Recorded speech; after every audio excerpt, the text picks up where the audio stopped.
Hey everybody, welcome to Dave TV. How y'all doing? It's the 12th of August 2016. I'm going to try something a little different today.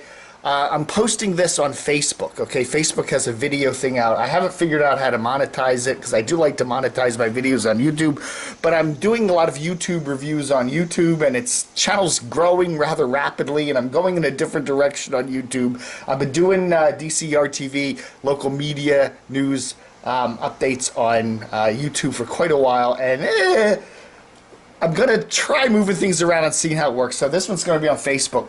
It's a good movie. This is a very good movie. Harvey Milk. This is from a couple years ago. Sean Penn.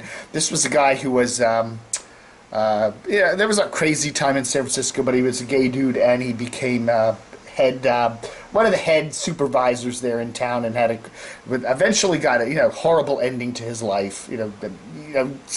Google the story.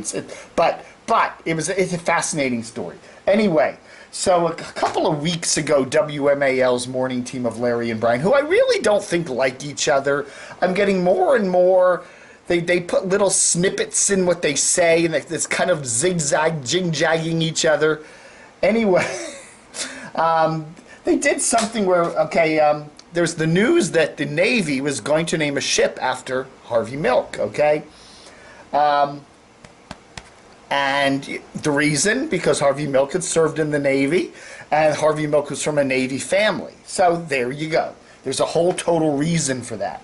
And I guess the idiots at WMAL thought that was funny, and they thought that they were going to take the gay aspect of Harvey, and so they decided to play In the Navy by the Village People, in the Navy, blah, blah, blah.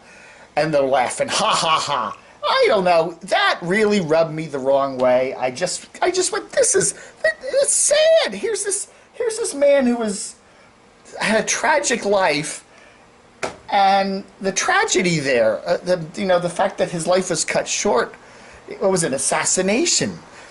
And then they're making a joke about the fact that he's gay, as if that had anything to do with the fact that he's getting the Navy honor. It really didn't. It had the fact to do that he was a veteran. He was served in the Navy.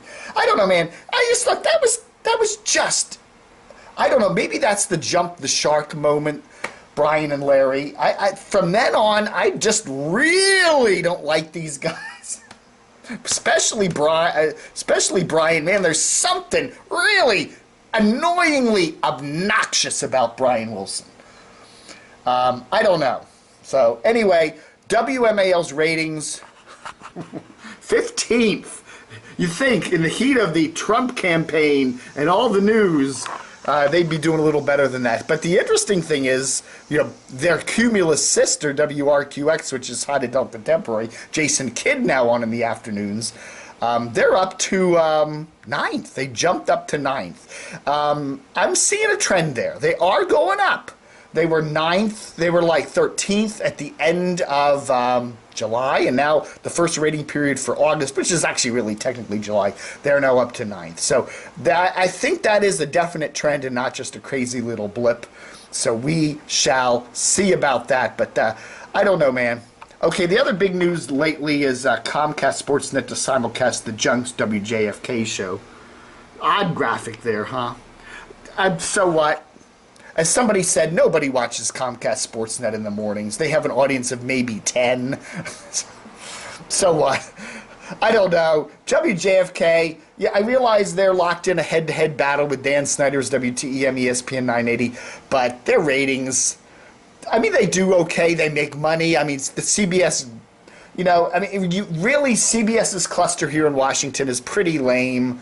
I guess they crank out the dough, and the home office there in New York is satisfied. But, JFK's ratings are, lucky to get 16th, 17th place in the overall numbers. Yeah. I don't know, man. So, whatever.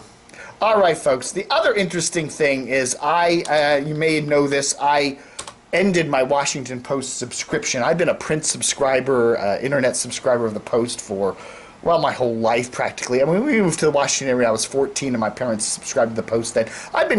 My family or me have been subscribers to the Post for over 40 years. And I just got to the point where I'm tired of Mr. Bezos, and I kind of see the paper as being kind of his little toy. And I find I'm lucky if I spend 10 minutes with the print edition in the mornings anymore. So I just let the subscription lapse. And all these people are, I keep getting these offers from the Post saying, come back, $19 for whatever, $29 for a couple months, whatever. And the thing is this.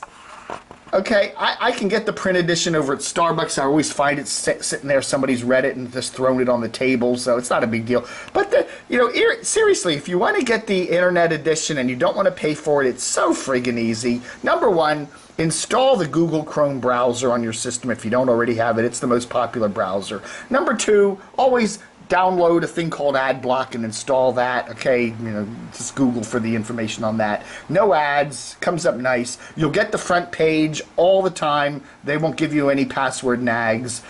So there it is. Front page, no ads, nice and clean.